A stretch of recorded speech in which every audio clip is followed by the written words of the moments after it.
Christina here. Welcome to another Color Wednesday video. Today I'm using this really big stamp set from the Greeting Farm. I got this on pre-order, so it's not available at their website quite yet. So I will link to some alternate options that are similar down in the video description or at my blog. So go ahead and check out those links if you want to get some Halloween stamps that have the same sort of style. So this stamp set comes as untrimmed rubber, which means you have to cut out the stamps. So I just wanted to show you how it comes in a sheet, and then I cut out this little boy in a pumpkin costume. I stamped him on some Copic Express It blending card in Memento Tuxedo Black ink, and now I'm going to be coloring the little boy. Whenever I'm going to be using a color combination I'm not quite sure of, I always practice it on some scratch paper beforehand. So because I haven't really colored a pumpkin with Copic markers in a long time, probably since last Halloween, I wanted to try out some different color combinations, and this is the one that I chose to work with. So I'm going to go ahead and color this image and turn on some music for you to listen to, and I will pick up the voiceover once I'm done coloring.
So that finishes up all the coloring, and now I'm going to be putting the card together. I did want to note that I did add a little bit more dark E57 onto his hair. This is a really different hair color combination for me, and I wasn't quite sure how to color it, so just wanted to add that in. So the sentiment I'm using for today says Happy Halloween, and it's from the same stamp set. And I just wanted to show you how you can trim this out using some scissors. I'm using some Tim Holtz scissors, but you could definitely use any other kind of crafting scissors that are heavy duty. My card base today is some 100-pound Nina Desert Storm cardstock, and I scored that at 5.5. And now I'm taking some Inka Dinka Doo stamping mask paper, and I've cut it into 1/2-inch strips and put that around the border of the card, except on top I put it above the fold. This is going to make an area that's kind of framed out on the front of the card, but it's going to run up to the very top fold.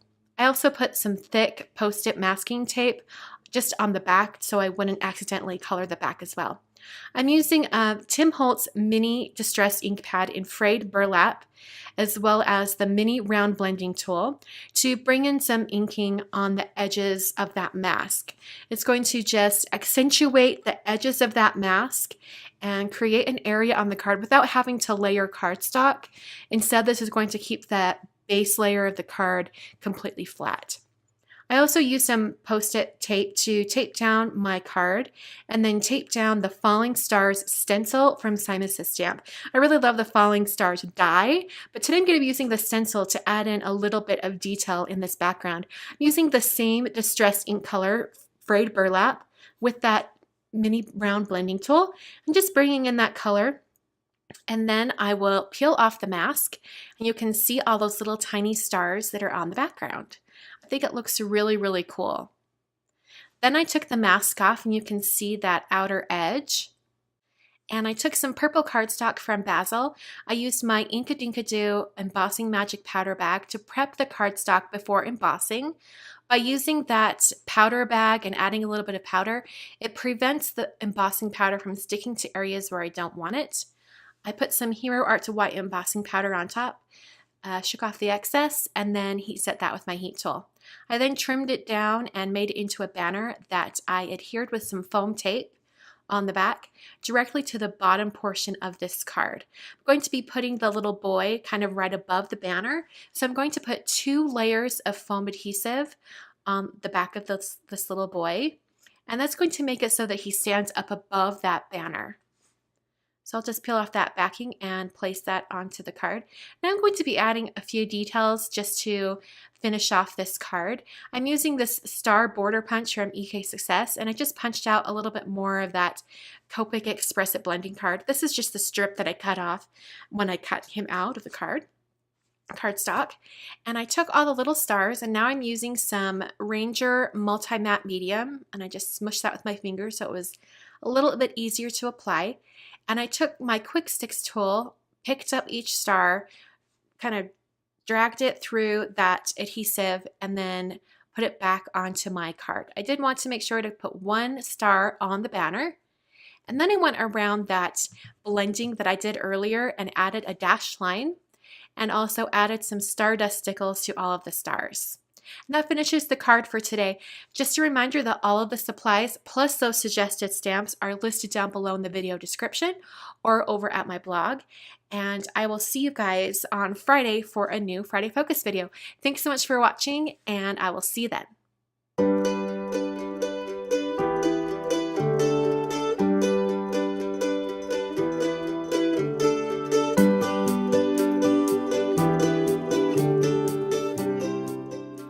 Here we are at the very end of the video.